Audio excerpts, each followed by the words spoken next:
Well, hello there. It's another day. I'm Jim Harrington. And I am Bill Knight. Happy, what is today? Wednesday. I've always lost track of the days. I know. This is, as they would say in some radio stations, over the hump day.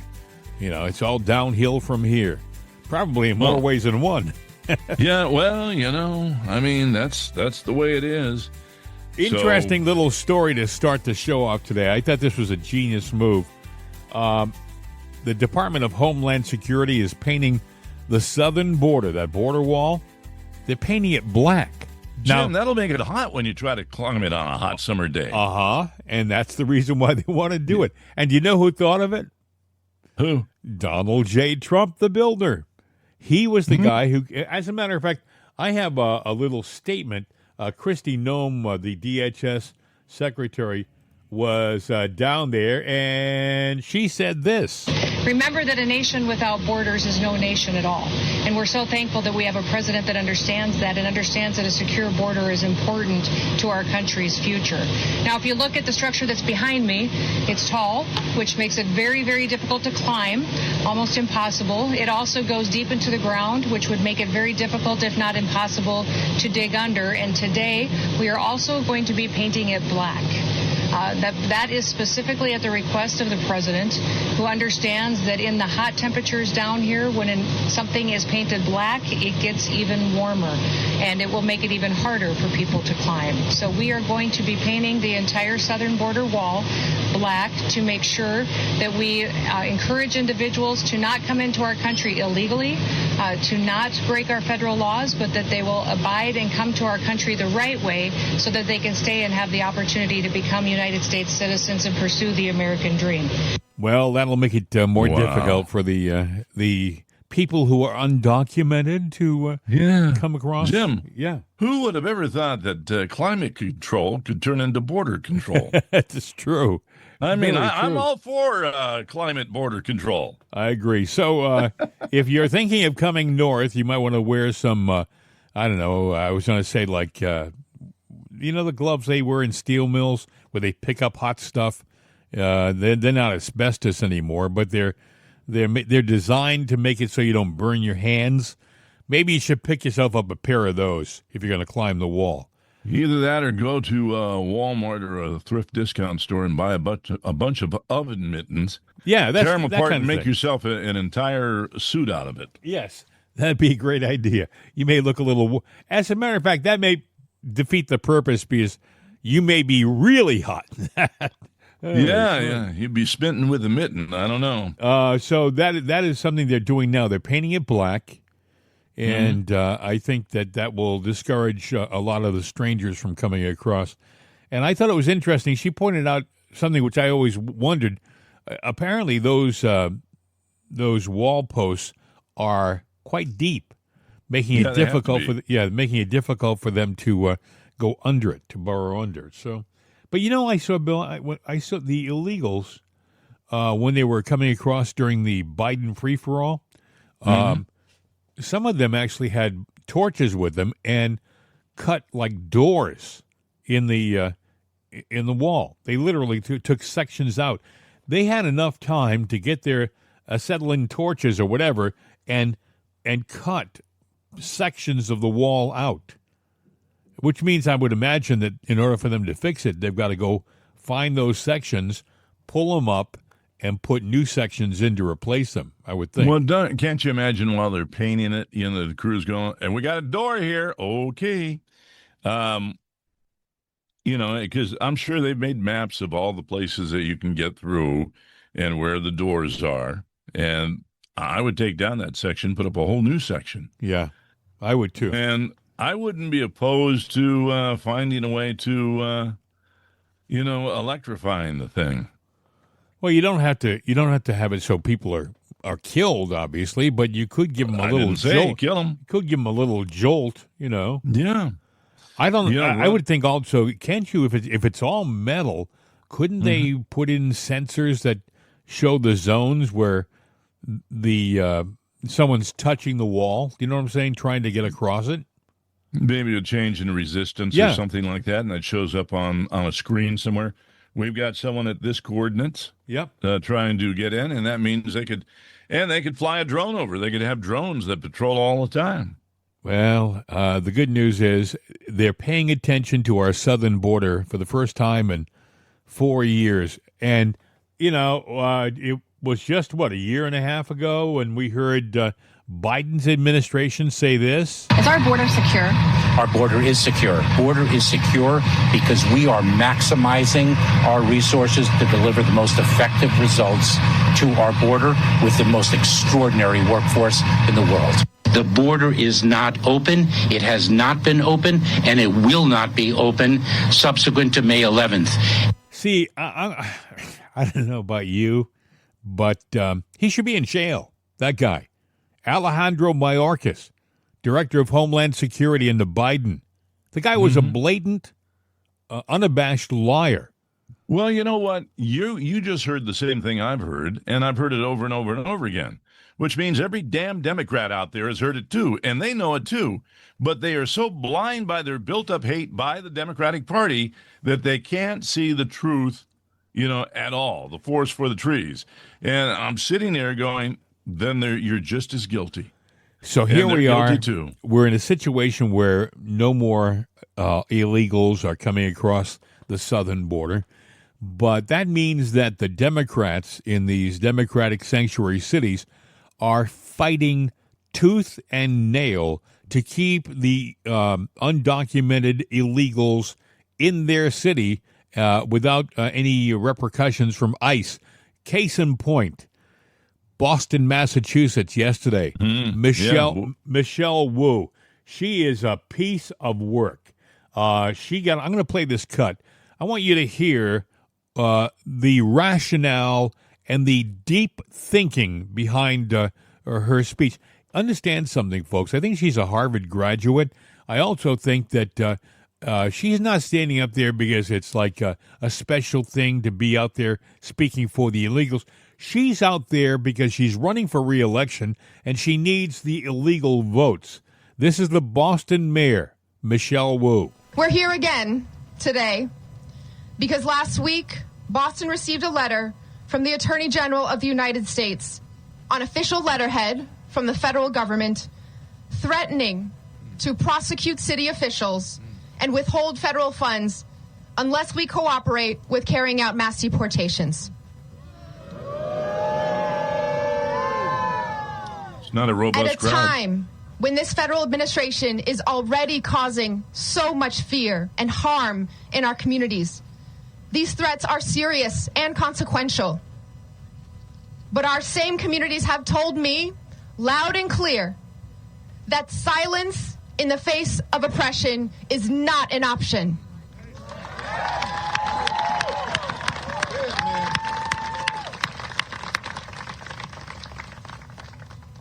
The U.S. Attorney General asked for a response by today. So here it is.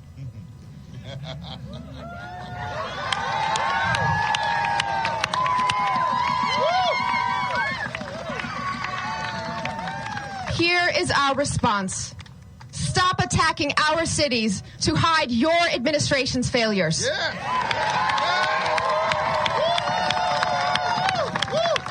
Unlike the Trump administration, Boston follows the law. Oh. And Boston will not back down from who we are and what we stand for. We will not back away from our community that has made us the safest major city in the country and a leading example of why cities around the country make this country safer, healthier, and more prosperous for all Americans. Oh, this hurts. To all the federal officials attacking communities that embody diversity, creativity, and moral clarity, we mayors said this in D.C. nearly 6 months ago, and I'll say it again today. You are wrong on the law, and you are wrong on safety.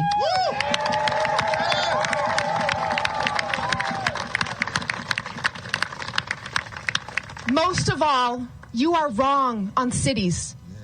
The cities that live in your minds are totally foreign to the residents living in our cities.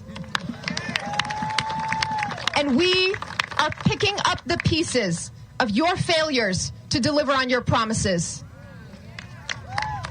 Under the Trump administration, groceries are less affordable. Housing is harder to build. Cures for cancer are farther away. And good news on our economy has been as hard to find as the Epstein list. What you didn't hear in that little piece there was she brought a mariachi band with her. And they were, with all due respect, they were really bad. I mean, if it was like if they were contestants on Mexico's Got Talent, they would be out in the first round. And they sang in Spanish, which means that they were pandering to not the American citizens of Boston, but to the illegals who were hanging around. And also, would the left please stop with the woo-woo in the middle of the when they cheer? You don't have to go woo-woo. We're not playing trains here. When you are at a rally, maybe what you can do is just applaud or cheer. But the left always thinks they have to go woo-woo. I think also that the crowd consisted mostly of people from the Michelle Wu administration, which were probably given orders to show up and cheer. I didn't hear a crowd. No, as a matter of fact, in the middle of the piece that we just played, you even said not a robust crowd, which is true. It didn't sound like a big crowd.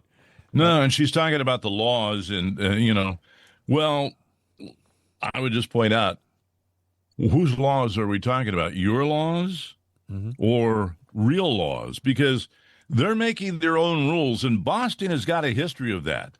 They have been rebellious and marching to their own damn drum since the beginning of this country. I mean, I hear all the arguments about, gerrymandering and redistricting. Well, gerrymandering was named after a politician there. Oh, yeah, it was. That was where it was invented. And the Democrats have held on to that stick forever and ever and ever, I think until about 2010.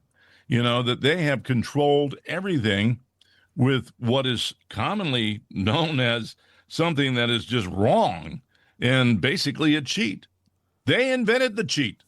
Well, so I think that, in my opinion, she was pandering for votes, and the votes that she was pandering for were votes from the illegals because they're going to allow them, I'm sure. The people in Boston who are there illegally will vote, and they won't be checked. As a matter of fact, a lot of them have IDs, city-issued or state-issued IDs, and that's all they need. They don't have to prove they're citizens. They just have to prove that they're there, Yeah. Well, that's because they're a sanctuary state, which is, this is totally ridiculous. But Democrats, you heard earlier that Mayorkas was sitting, no, our borders are closed. You can't get in, la, la, la, la, la, la. That was the Democratic narrative. Now it's like, why do we need border walls? I'm sitting there going, I'm tired of the lies. I'm tired of the hypocrisy. It's all about, we'll take whatever position we have to take, even if we waffle back and forth, as long as we have control. And then they accuse us of saying, you don't have empathy. You don't have this. You don't have that. This is a democratic society. Listen to your own damn words. You don't have empathy. This is a democratic society. You're right. It is a democratic society. And I would say you don't have empathy and respect for your fellow man. What you have is blindsided truth. You're blind to everything, and the only truth there is what you want, and that's it. Here's the thing. Pam Bondi apparently said that there was a deadline. I think the deadline is today. And to the sanctuary cities, tell us how you're going to work with ICE. And you just heard Michelle Wu say, we're not going to work with ICE. And she literally challenged Pam Bondi. Now, a lot of people are saying, including myself, this is the point in Pam Bondi's short career, I believe, where she's got to grow a set, figuratively speaking, and she's got to drop the hammer on somebody like Wu. How do you do that? You arrest her. You Does arrest that her. not make her a martyr? I think you have to go beyond that. They're already martyrs, Bill. They're already, if you're a leftist, you're already cheering on, you heard him just now, woo-wooing Michelle Wu. They are already on that side. I think the people on the right have got to say, enough. We'll deal with the consequences afterwards, but as for now, you're under arrest. Yeah.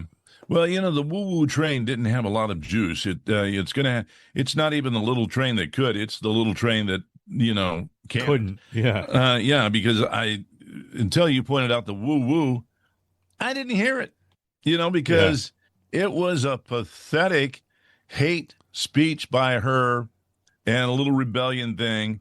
And I'm sorry, sweetheart, you want to get, unless you have a steal in place, I think you'll get replaced as mayor. By the way, should be rightfully so. You should be reminded that she's a racist. By the way, she is a racist. Yes, she is. You may say, "Well, what do you mean? She can't be a racist. She's a leftist, a Democrat. We love everybody." No. She's a racist. If you'll remember, last Christmas she had a Christmas party for everybody but whites, and when she got caught, when the media picked up on it, she said, "Ooh.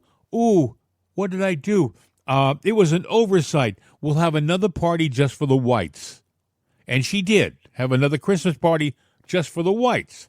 But if she didn't get caught, that would have been the last word. Yeah, and that's such a stereo. I remember when that happened, and I was like going, oh, isn't that special? She's putting a party together for the quote-unquote whites. Well, you know what? That is so... That is just so wrong. The best thing to do is, I didn't invite you because I'm prejudiced. I would have respected that.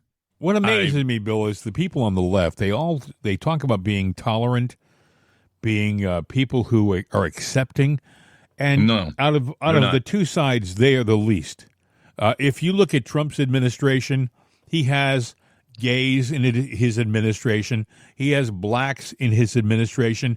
He has women, many very capable women. We just talked about Pam Bondi in very key positions. Kristi Noem, all these people are in his administration, but yet they're saying he's what? A dictator, a Nazi, a sexist, a racist, all this other crap that the left throws at him.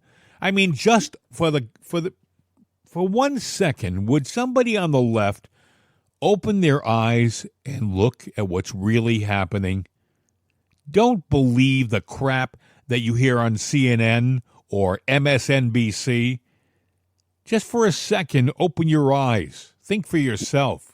It's a smear campaign. Pelosi explained it. And once you throw it out there, you keep it out there. Doesn't have to be true. You keep doing it. He's cheated on so many women all over the years. Really?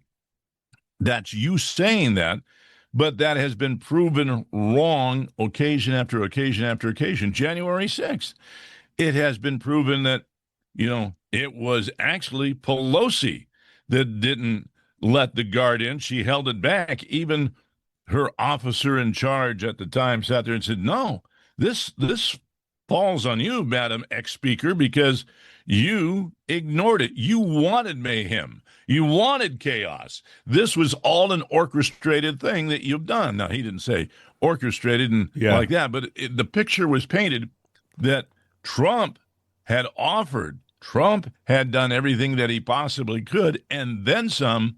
And they said, no, the only thing that Trump did wrong during the first 4 years is he trusted the people that were already in the government that, well, they're elected officials. They must be okay. He was wrong about that. I mean, he made a mistake there. Even as VP, Mm-hmm. Yeah, he got, the system sat there and they were surprised he got in. And they said, well, come on in. Yeah, we'll help you out, buddy. We're here to help you. Yeah. Yeah, right. It's interesting. You would think that right now the media would be just delighted to be covering this major story about the possibility of an end to the war in Ukraine, between Russia and the Ukraine. But they're almost they're despondent almost that Trump could have this victory. My God, they would, I think, prefer the war to continue and Trump to fail and people to die ultimately than to have Trump succeed and close this war down and have the bragging rights. This is the thinking on the left. I don't understand it myself. I do not understand how they can do this, but yet they are doing that. You know, President Trump was on Fox and Friends yesterday. He was talking about the meeting a couple of days ago, just about a day ago, actually, and he had some interesting things. Listen to this. President Trump, during the meeting yesterday, when you decided to call Vladimir Putin, what was the reaction among the other people in the room, and what was President Putin's reaction to being brought into a phone call in the middle of your meeting? Well, I think they expected it. I didn't do it in front of them. I thought that would be disrespectful to President Putin. I wouldn't do that because they have not had the warmest relations. And actually, President Putin wouldn't talk to the people from Europe. I mean, that was part of the problem. They had no communication. They had no communication with the White House for years as people died. Years with Biden and his people. No communication. Putin told me years. It was years that he didn't speak to anybody from the White House, and it was a long time that he didn't speak to anybody from Europe. No, it's a fractured relationship. And when I came in, I always had, despite the Russia hoax, which truly was a very dangerous thing for our country, but despite that, I maintained a very good relationship. I mean, you saw that when he got off his plane, I got off my plane. There's a warmth there that you can't, there's a decent feeling. And that's a good thing, not a bad thing. People would say, oh, that's such a terrible thing. It's not a terrible thing. You know what? We've got the most nuclear weapons in the world and the most powerful. He's got second. So can you describe for us how that happened? Did you just announce that you were going to go into the other room to make the phone call, and then you got up and left and then came back? I think they sort of knew. I was at the end of the meeting, I was going to call President Putin, and President Putin expected it, and he was there. Now, by the time I called him, it was 1 o'clock in the morning in Russia. Russia's a big place. They have 11 time zones, I believe, 9 or 11, but I think it's 11. Think of it, 11 time zones. That's a lot of time zones. So it was late. It was like 1 o'clock in the morning, but he picked it up very happily. Sure, he works very hard, like we all do. And we had a very good call. And I told him that we're going to set up a meeting with President Zelensky, and you and he will meet. And then after that meeting, if everything works out, okay, I'll meet and we'll wrap it up. But it takes in this case 2 to tango. They have to have somewhat of a relationship. Otherwise, we're just wasting a lot of time. I don't want to be doing that I just want to end it. I want to end it. We're not losing American lives. We're not losing American soldiers. We're losing Russian and Ukrainian, mostly soldiers. Some people, as missiles hit wrong spots or get lobbed into cities like Kiev and towns. But, if I can save 7,000 people a week from being killed, I think that's I want to try and get to heaven if possible. I'm hearing I'm not doing well. I am really at the bottom of the totem pole. But if I can get to heaven, this will be one of the reasons. Well, I think I saved a lot of lives with India, Pakistan. They were going at it. Planes were being shot down. That was going to be maybe a nuclear war if I let that go. And I did that through trade. I was negotiating with both of them. I said, I'm not going to make a trade deal with you guys. You're fighting until you get peace. And I got them on the phone. I made a peace deal. And many deals, 6, actually 7. And then we took out the nuclear capability from Iran. That was a big one in those pilots and those planes. When people say, we had the B-2 fly right over President Putin as he left his plane. He looked up, he said, what the hell is that? That's a hell of a noise. We didn't make it environmentally friendly, okay? I love it. He's the most accessible president maybe in the history of our country. He did a reveal in there. What's I don't that? know if you noticed. About God? About heaven? Well, that was the second reveal. That his thing for peace, and trying to save lives is kind of like a penance, that he's trying to offer for. I don't think he has to worry about that, but that's a whole different debate, and people would argue with me on it. The other thing you might argue on is that he made the comment, he goes, we got the most nukes in the world. We're first, they're second. Yeah. Well, according to the official count, They are first, have been for a long time. We are second. I think he knows something that we don't know, Bill. Well, I think so too, because I also know there has been a little bit of a cheat going on when we did that disarmament. And we don't know that they didn't do the same thing. You know, when we went and said, okay, we're going to take these and dismantle them. All right. Like White Sands was one of the places where they used to store the actual warheads. They took apart the rockets, is what they did. They kept the warheads together. They kept the warheads. The warheads are sitting in Nevada, in Colorado, under Dallas, Texas, under Las Vegas. They're in Arizona. They're all over the place. And you can probably find a trucker that has a government contract to drive, and they'll say, yeah, I've driven some of that. And they go in and they go in and they took the warheads, the whole rocket. The old warhead, right? The old warheads. Well, they would take the rocket with the warhead and they would drive it like one of the places off of is it the 404, the 405 in California? There's a place that they go to up into the mountains there. And they go and they'll take him there. They'll dismantle the thing. They'll keep the warhead and store it. And then they take the scrap and go say, get this scrap out of here. And because they take the rocket apart, they keep that warhead. But they can take the warhead and put that warhead on a newer rocket. Right. If you're a pilot, now I'm sure it's still there. If you've ever been to Shreveport or around some certain airports, where they've had a military base, you see these like little triangular bunkers that look like dirt, and they're basically, munitions dumps. In Minden, Louisiana, when I used to fly there, when I was learning to fly and flying over, some of that was restricted airspace out by Barksdale Air Force Base. But in there, I'm going, well, what the hell's in those things? We got 2,500 or 25 megaton. 10 megaton, 15 megaton, 25 megaton warheads there. So, the count is of the actual rockets with the nukes. It's not the warheads. We probably have an enormous amount and a way to readily get those in the air. So you probably get a reveal. The other thing is... and we have other weapons, I'm sure, by now. The other thing is Putin knows that we have all this stuff. They're not stupid. They're not going to challenge us. We have got more.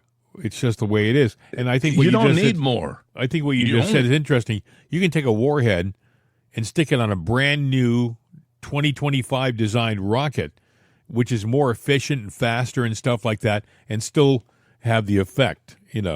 Right. They might go in and change some of the. They might change some of the wiring hardware and the mechanisms to trigger it. Okay, that's fine. That's the electronics. You upgrade it. But the actual warhead itself, the materials that make it, they last yours and my lifetime. And then some. Hey, we'll be right back. A reminder, like and share our show. Like and share it. Also, if you want to contact us, mail@jimandbill.com. Wake up on the right side with Right Side Coffee. Available at rightsideshop.com. Caroline Leavitt we talked about the media not giving President Trump any credit for what he's doing or what he's done so far. And one of those organizations is the Old Gray Lady, which is the New York Times. It is a waste of print, if you ask me, because they are agenda focused. They have one purpose, and that's to sell the leftist agenda and give no credit whatsoever to anybody or any good thing from the right. And Caroline Leavitt let a New York Times reporter know what she felt. If the point is to get everybody on the same page, why wouldn't Trump just take the call from Putin while the other leaders were in the room? He said it would be disrespectful to do that. But why is it disrespectful? With all due respect, only a reporter from the New York Times would ask a question like that, Sean. The president met with all of these European leaders at the White House 48 hours after sitting down with President Putin on American soil. In fact, there was so much progress in the readout that was given to these European leaders immediately following following his meeting with President Putin, that every single one of them got on a plane 48 hours later and flew to the United States of America. And if I could just read for all of you some of the statements from those European leaders yesterday, you had President Zelensky himself saying it was a very good conversation. It was really good. We spoke about very sensitive points. The Secretary General, Mark Rutte, it was the president, only because of the president, that this deadlock was broken, but with President Putin by starting a dialogue. So these leaders, who this war is in their backyard, are very grateful that the president took that call and that he was there to provide them with a readout of Russia's thinking on this, something that was not done by the previous administration at all. And during the section where we just played Trump talking about it, he said, look, Putin knew I was going to be calling him, and nobody in the room, by the way, was offended by the fact that he got up and made the call. Nobody said, oh, well, why can't we hear the call? Only a leftist loon like Sean McCreesh from the New York Times would try to make an issue out of it, you know? Anyway. They try to make an issue out of everything. Yeah, they do. Caroline Levitt also, but, you know, it's not limited, by the way, to just reporters from places like the New York Times. Even trusted places, quote in quotes, trusted, places like Fox have their characters in the news department, like Jackie Heinrich, which is a young lady who looks great on camera.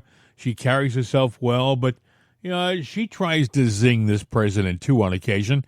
And she made a comment. That essentially said that Putin owned Trump during this meeting, and that went over like a pregnant pole vaulter. So Caroline Levitt made Jackie Heinrich just about admit that if the war wouldn't have happened if Trump had been president. Listen. Jackie. Thanks, Caroline. Since the president often says this war would not have started if he were in office, and Putin confirmed that. It's true. Do you accept that as true? The European leaders do. And President Putin himself said that, by the way. He did say that. The question I have, though, is what is the president going to do to ensure that these security guarantees last beyond him into the time when he is no longer president? And does that have to involve Congress at all? Well, he understands the need for that, which he spoke to yesterday.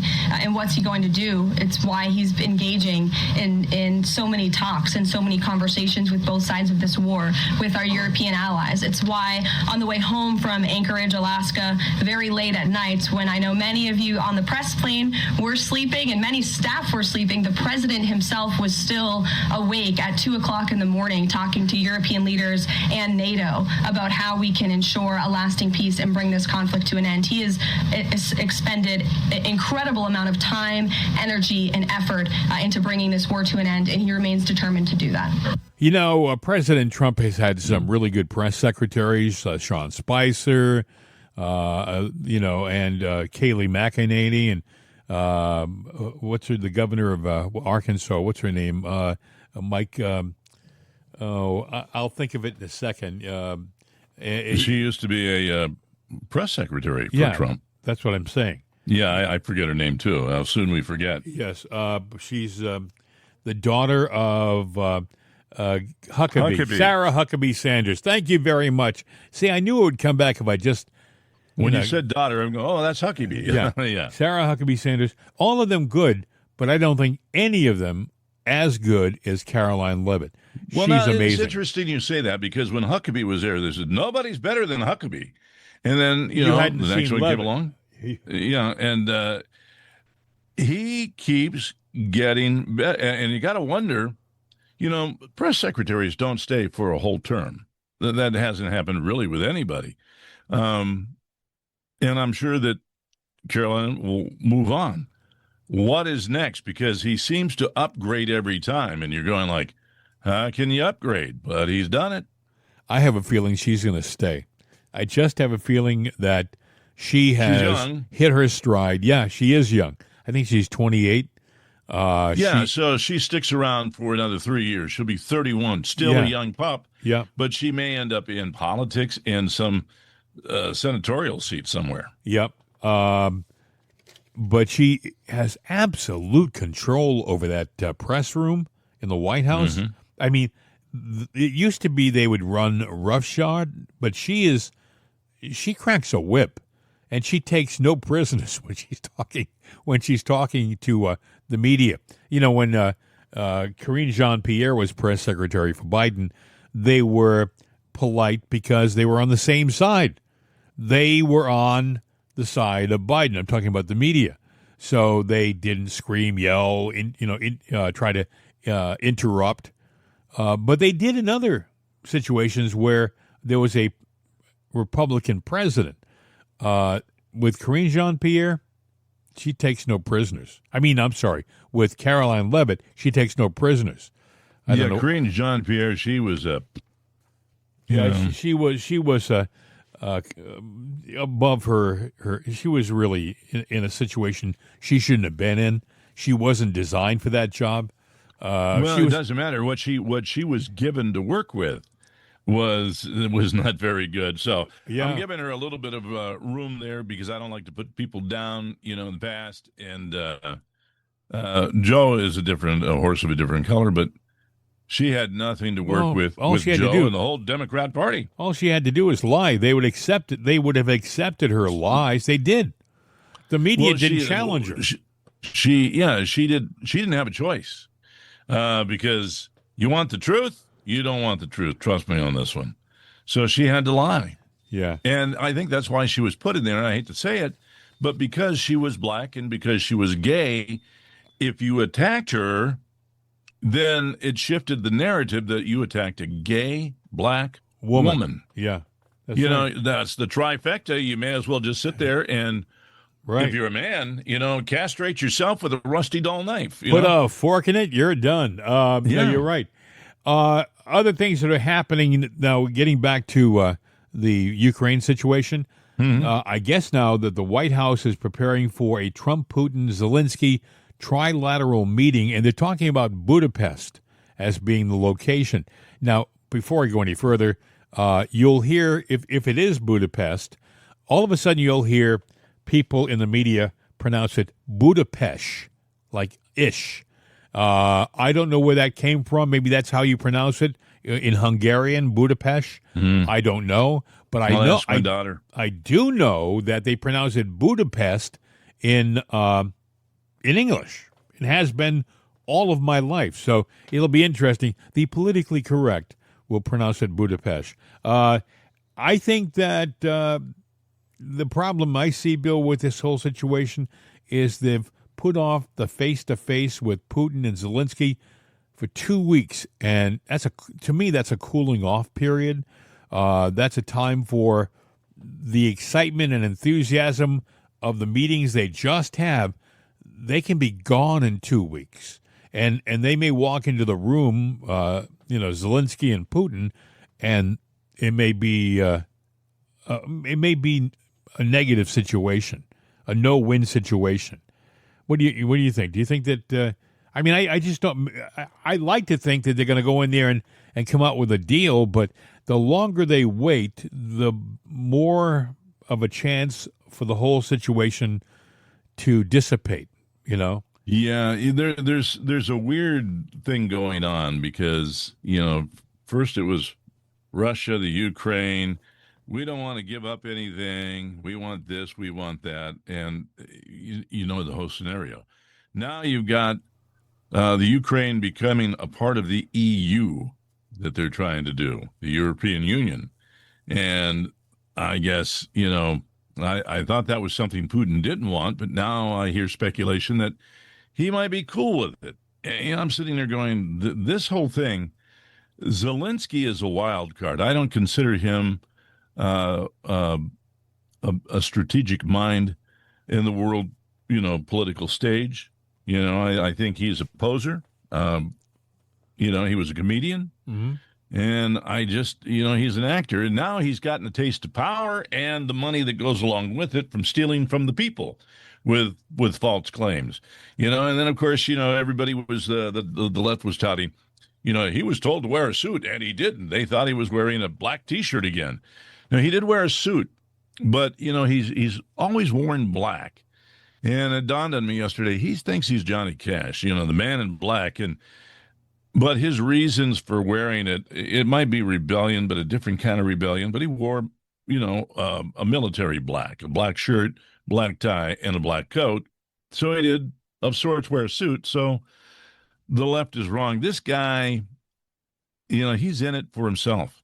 I don't think he, if the truth be known, I don't think he cares about anybody in the Ukraine.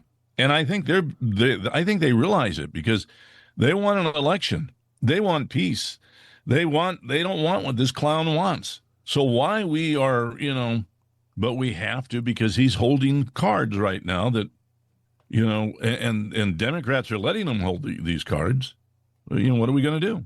What we are going to do is pause for the cause. A reminder, like and share the show, like and share our program, please. Also, if you want to contact us, it's mail@jimandbill.com. Wake up on the right side with Right Side Coffee. Available at rightsideshop.com. It'll be interesting to see what comes out of this. I'd like to think that they would come through with some kind of an agreement. I don't know how, if they can't end it now, how they will ever end it. The only other way I see is if they don't have an ending to it now, I see Russia storming Kyiv and taking over the whole country. And then everybody loses because Russia will lose its place on the world stage as far as being a rational, civilized nation. It will be considered something different. And I think the standing of the NATO nations and the U.S.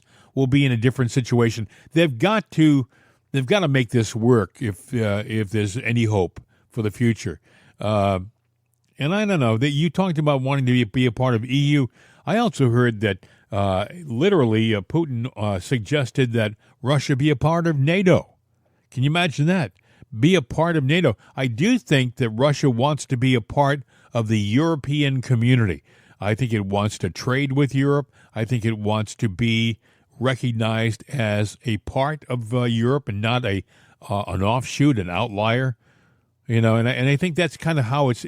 You have to understand that NATO was put together to face Russia, the Soviet Union, but now it's changed. Yeah, Russia wants to be a member. But maybe NATO is looking at if we let him in, what's our what's our charter? Well, I would think you'd look to China as being the aggressor. China is wanting to rebuild its military to be, in its hierarchy, more like the U.S. military. Yeah, I saw that. They may have the numbers, their navy. I guess they have more physical ships than we do, and they have some pretty good ships. But their aircraft carriers don't match ours. Their subs don't match ours. They've got technology. They've got some fast jets, but they do not surpass us in on the technological field. And they have nukes, but when you talk about us having over 10,000 nukes, and actually the number is quite higher when you talk about the warheads that are stored that could be easily fitted to as a bomb to drop or missiles to fly. They could be deployed right away. I think they have somewhere in the neighborhood of a few hundred. They don't have over 1,000. They have well under 1,000, from what I understand. But how many do you need to kill the planet? Well, they talk about hypersonic missiles. We can make a missile go from Moscow to New York in 7 minutes. I didn't hear a lot of panic on our side, and that's because we have a lot of them on submarines, and they're right off the coast of Russia, and they don't have to travel very far, maybe a couple minutes, and they'll be in downtown Moscow. So, and that Russia's got to know that. It's like, it's great to have a missile that can go around the globe and nail a target in 7 minutes, but we got one that can be fired from a hidden submarine off your coast. Not one, but maybe several. I was watching a movie, Bill, the other day, Hunt for Red October, which I liked. Great movie. And do you remember the Russian ship had this silent running mode? It's the way that the propulsion system with the internal propellers and how it works so that you didn't get that trail. Actually, I think China has something like that now. We do. From what I understand, we do. That was 1991 that when they were talking about it in the movie. And I couldn't help but think they wouldn't talk about it in the movie unless we've already got something like that. It's a reality. These silent submarines. The premise was that you could turn it into silent mode, the ship, and you couldn't hear the propeller and the noise, the sonar registration from the propellers, because they were. Well, it didn't touch, I believe, any moving parts or something like. It was very. Right. It was a whisper motor. You couldn't hear it. Right. We talked about that maybe 6 months ago, a year ago, probably a year ago. It was 2 Thanksgivings ago, because I was mentioning, they build these subs over in New England, Groton, Connecticut.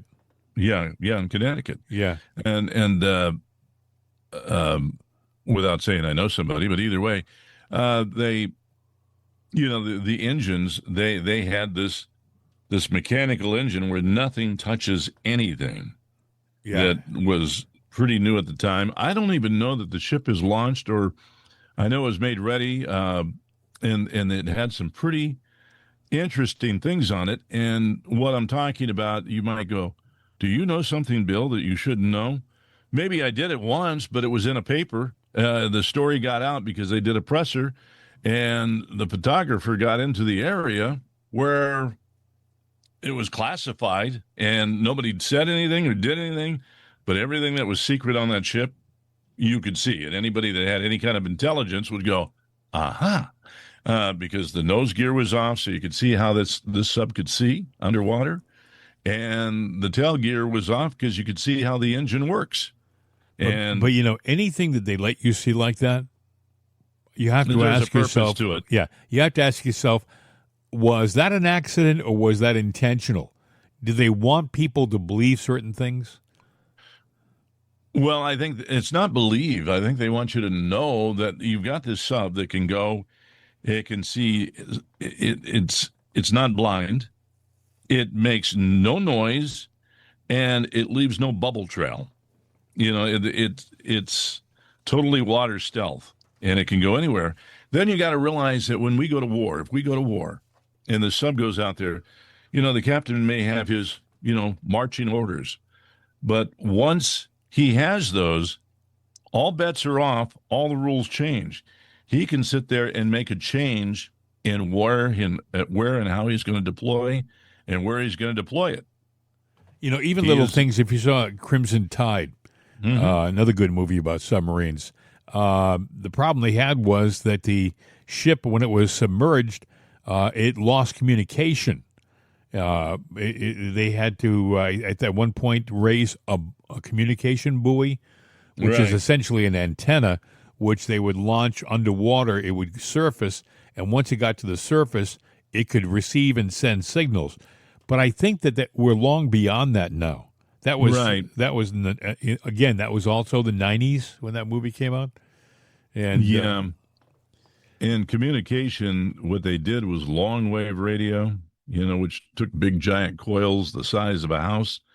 I don't know if they still. I'm sure they still use that, because that was the only way to communicate with subs. But I'm sure that there is other forms of communication. I don't think it's a high frequency thing. I think it's a low frequency thing. But they have a way of doing it. I think I read somewhere that they have antenna systems that literally are underwater, that are designed to transmit on the bottom of the ocean. These are very high tech, very sophisticated, very secretive systems that allow signals to be moved from one place to another through water, as if it weren't there. So, well, imagine this. I don't know how many transatlantic cables there are, or cables under the ocean. Yeah. We got cables that travel all throughout the globe underwater with telecommunications and all kinds of internet stuff there, fiber optics. What's to say there's not some kind of something conductive in there that serves as a transmission cable? I agree. Buried under the ocean, or down at the bottom of the ocean. Can since there's more than one? Can satellite dishes transmit from underwater? If you wanted to send a signal to a satellite, can you transmit it from a dish that is literally on the bottom of the ocean? I don't know. That's above my pay grade. Me too. But it's nowadays I put nothing past the great minds in our country, and we got some great minds. Trust me.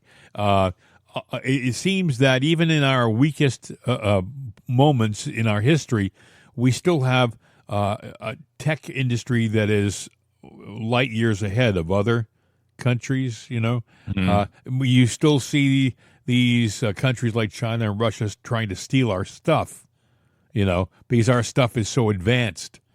Just a little something to think about.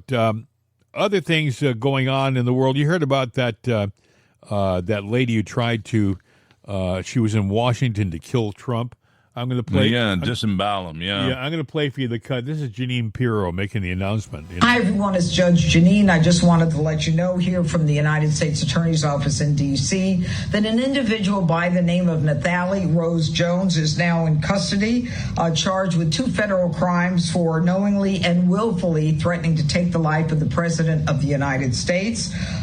She did come from New York to Washington, D.C., and she has been threatening and calling for the removal of the president, and even worse, as she got to D.C., her threats were on Facebook and Instagram, and she continued to call the president a terrorist and was working to have him eliminated. She is now in custody. She will be prosecuted to the full extent of the law. Make no mistake about that. It's interesting. There's a picture online of this Nathalie Rose Jones. She's 50, originally from Lafayette, Indiana. There's a picture of her with her arm around Representative DeLauro from New York. If you're wondering who she is, she's the older woman in her early 80s, I believe, who is you'd recognize her because she's the only one in the Congress who has purple hair. I mean, I don't know. Somebody said, you're getting older now. You have some gray hair. What can I do with that? Let's make it purple. I'll turn it purple. Yeah, she's purple. And here's a picture of this would-be assassin with her arm around her. What does that say, Bill? Well, says they're buddies in cahoots. One thing that scares me about the Democrats, you just mentioned she's 80 years old. You look at Pelosi, you look at Biden, and there are Republicans that way too, but mostly in the Democrat Party, you've got an aging political base there, and these people, if they make it one more term, it's going to be amazing. But what's scary is their youth that's ready to step in and fill their shoes are socialist and communist. Yeah. Oh, yeah. When you get older, Bill, not that I know, mind you, but I've been told by people who are old, but when you get older, I think you start to reevaluate your life. You look around and think, what have I done with my life? Have I been a good person? Have I tried, done the right stuff?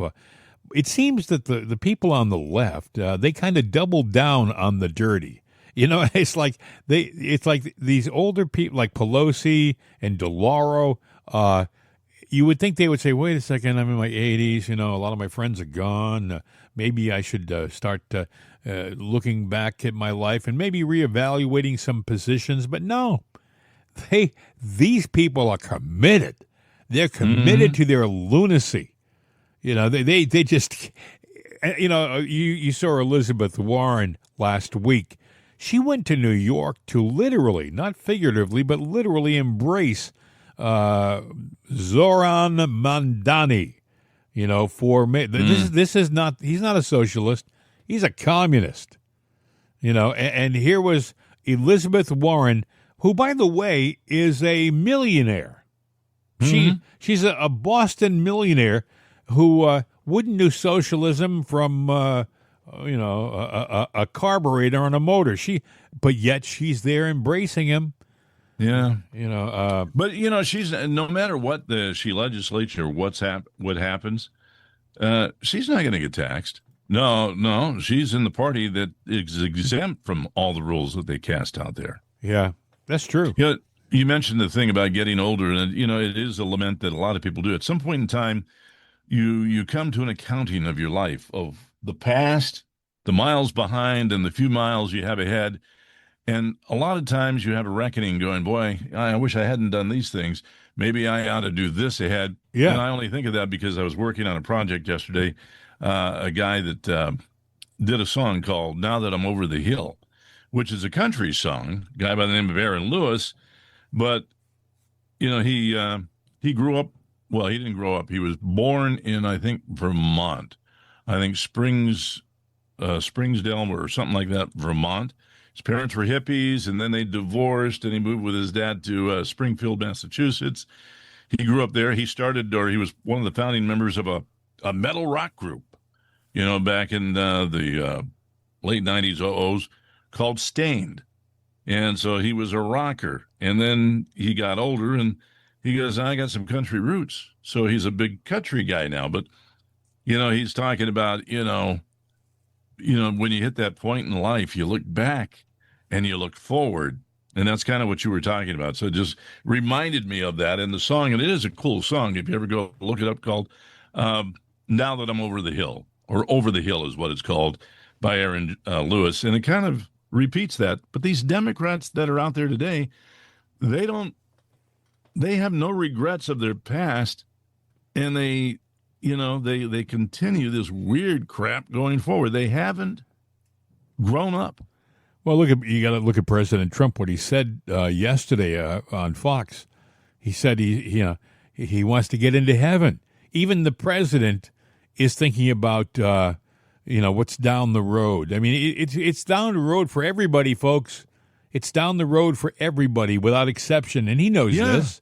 So if you hate, you might want to get over that hate. Yeah, there might be people that just makes your blood boil, but unless they do something to actually hurt you or do something against you, you might want to think about how you can be a better person and do good things going forward. Not that scorecard is going to make a bit of difference, because it's really what's in your heart to begin with. And I'm not going to go into a preaching sermon here, but it's a little bit more about than good deeds versus bad deeds. But good deeds are an important thing, and that's part of, your salvation, I guess is what I'm trying to say. Special Prosecutor Ed Martin was talking about how he's going after Letitia James. He actually suggested that she resign as New York Attorney General because she really has got herself into a vice here. He was in New York, I believe, to inspect, literally to just inspect the property. He didn't go inside, obviously, but he went to the location, looked around. Of course, one of the liberal busybodies from down the street came up and had to know what he was doing standing on the sidewalk, which I think is amazing. I was thinking to myself, she's in New York City. He's in New York. He's on a sidewalk. He's not, pounding on a door or looking in a window. He's literally standing on the sidewalk, just sizing up the building. And this woman had to be there to, what are you doing here? Why are you here? And they were polite. There was two guys, Ed Martin and somebody else, and they just, were as polite as they could be, and then walked away from the woman. But, I would have said, hey, lady, I'm on a public sidewalk, as are you. And, you don't have a right to get any answers from me. I don't have to give you an answer to your questions. But the left is entitled. The rules are made for thee and not for me, as far as they're concerned. But anyway, I think that Letitia James is in some serious trouble. I think this guy, Ed Martin, is going to come down with a big sledgehammer. Go ahead. Well, the other person in trouble, same kind of trouble with the real estate, is Schiff. Oh, big time. Big time. You know, now my question is, in one hand, I'm going like, if she resigns, is that a sign that, you know, she's giving into it, but she's got to defend herself. You know, one way or the other, she's damned if she does and damned if she doesn't. But I would say resign. She has a better shot of at least cutting the deal or, you know, fixing it to where it goes away than if she stays put, because right now it's not a pretty picture. I think they honestly thought that the Trump administration was done. I think they thought that the Democrats had everything all back under their control, and that they would there'd be no questioning of what they do. That's why they thought it was okay for them to break the rules. And all of a sudden, Trump got back in. They couldn't believe it. And now they were all sweating. You got Swalwell, going to bury you under the Capitol building. You know, what an idiot. What a buffoon. Well, let's do a little play here, because if Trump would have lost the election and Kamala got in and brought with her a lot of Democrats in power, could have happened. It could have happened. And where would Trump be now? Would he be behind bars? Would he would have accidentally? He got depressed and committed suicide. I mean, a little twist of fate. I think where would we be today? I think right now they would like nothing more than to see him assassinated. I think that they are. The left, many on the left, not all, but many on the left are rooting for it. Yeah. It is sick. It is really sick. In Biden's worst moment, and he had a lot of them, I never wished for his harm. You know, I was never a fan. I always thought he was a liar and he was corrupt. But you don't want to see anybody hurt. But the left, that's different for them. And they're supposed to be tolerant and the party of diversity and equity and inclusion, and we love you all, except if you're a conservative and happen to have MAGA beliefs, then they want you dead. You know, they want blood. Yeah.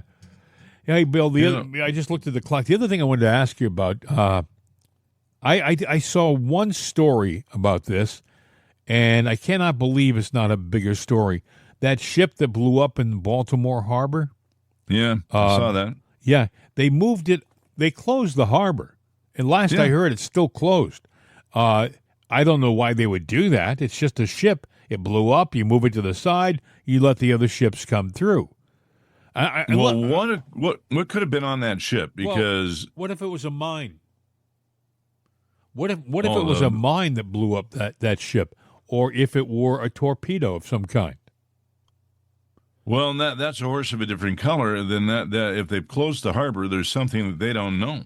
Exactly. And, because I sat there and I said, there was a ship in Alaska that sunk. It was a cargo ship that had electric vehicles, and somehow there was a battery fire in one of the cars. And then, with all the watering system, those batteries going off but it took days and days and days.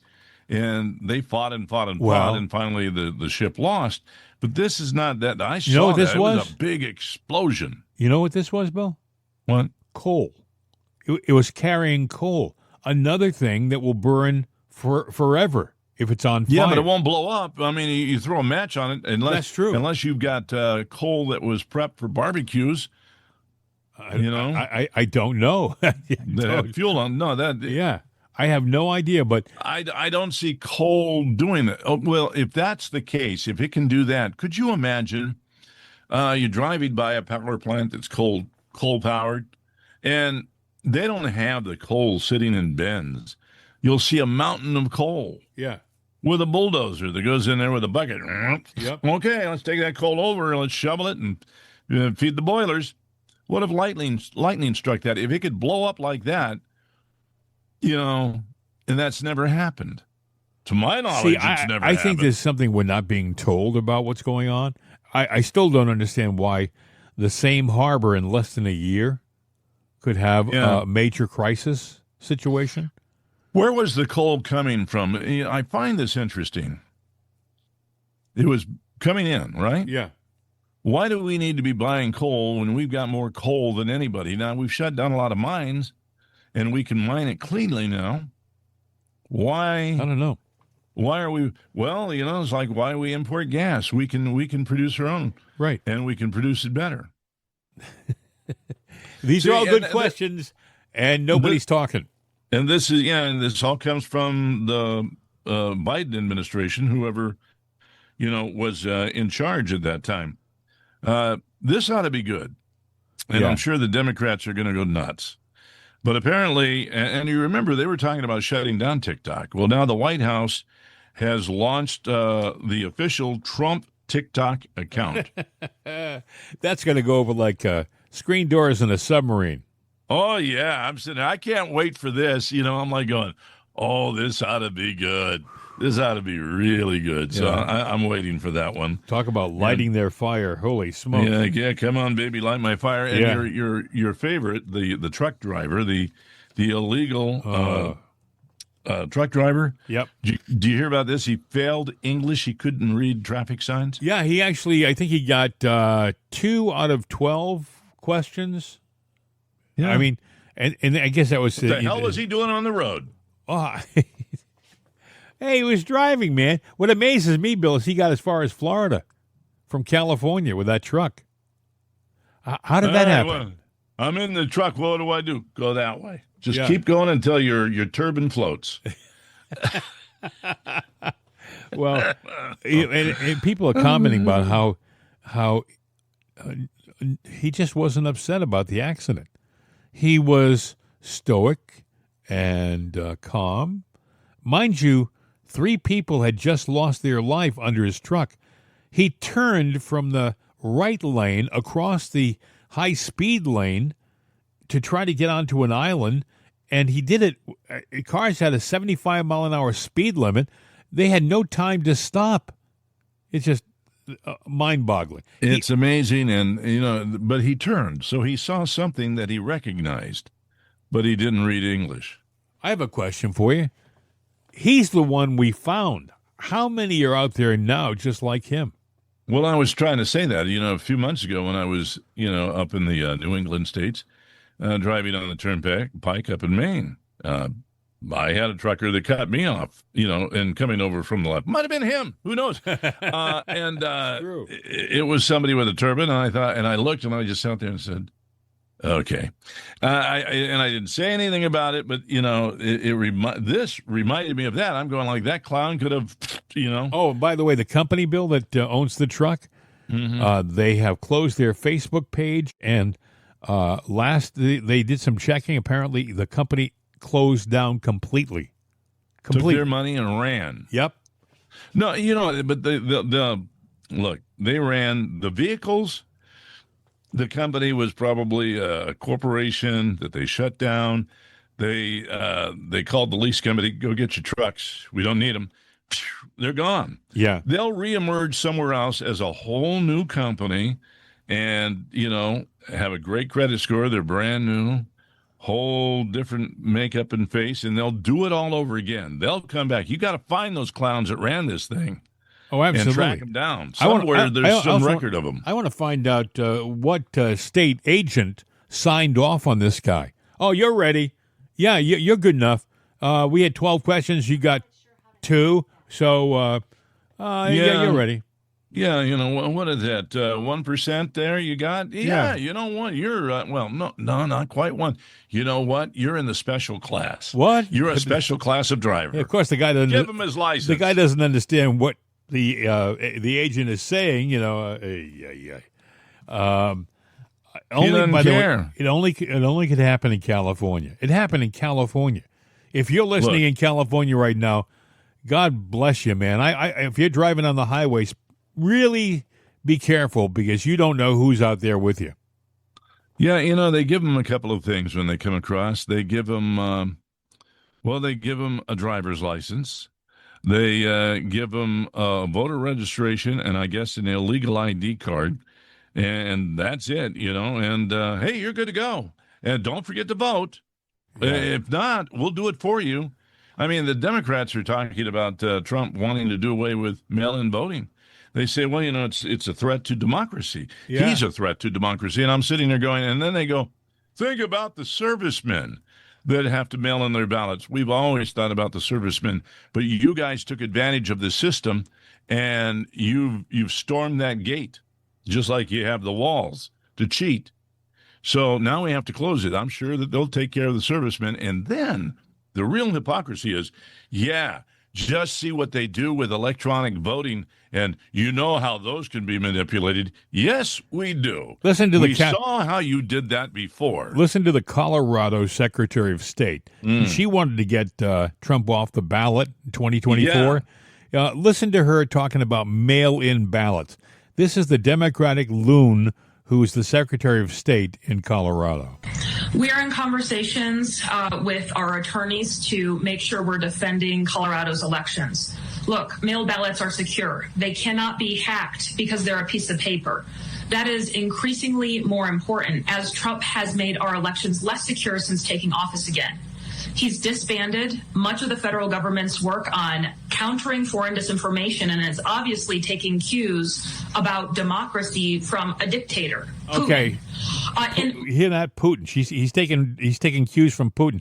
This lady is she's either an incredible operative, a loon from the left, or she's as dumb as a box of rocks. Mail-in ballots, they can't be corrupted because they're paper. Have you ever heard, madam, of stuffing the ballot? Have you ever heard of putting false paper ballots in boxes? I mean, this is beyond lunacy. No, he wants you to go in person and do a paper, you do your little paper check off or whatever it is, or the punch thing. He wants paper in person. Right, but he doesn't want it mailed in. Yeah, because mail in, your dog could be voting as far as we know. Rover Zawalski. Yes, exactly. Is that not a dog? No, we named our kid Rover. One for you, one for Rover. Yeah, it's sad, but they want you to believe that mail-in ballots are absolutely secure when anybody in their right mind knows they're not.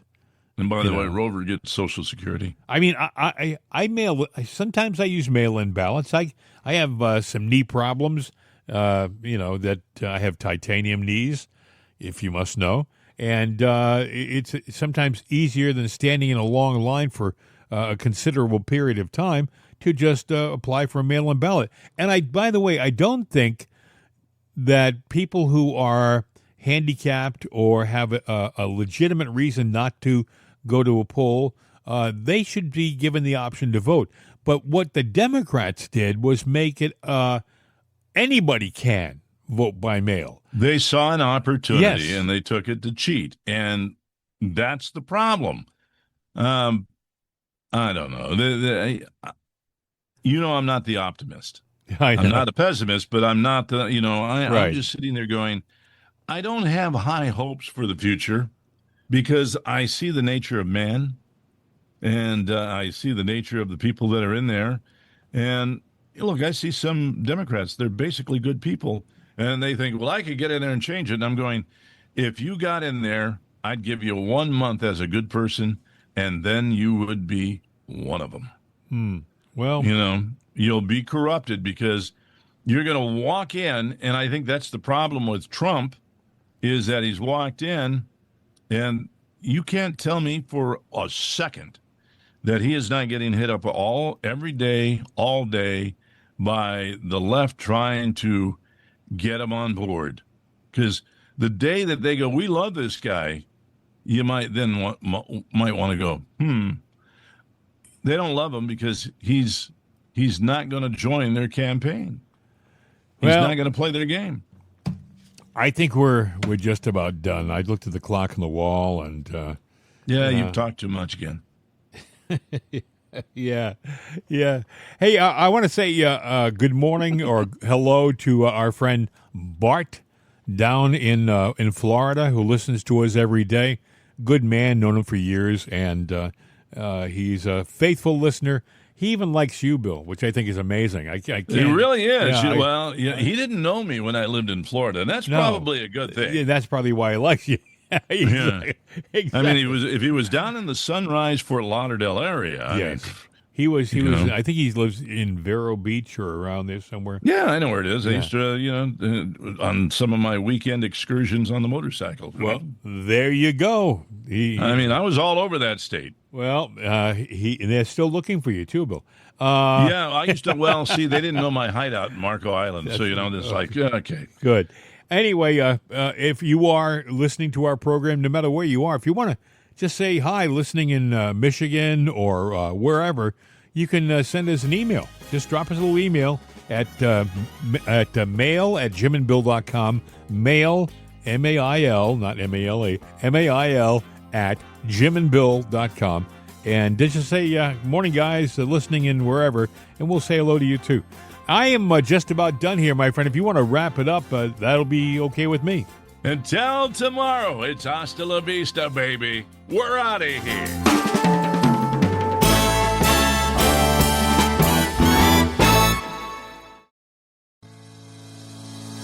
Wake up on the right side with Right Side Coffee. Available at rightsideshop.com. This is CRN America.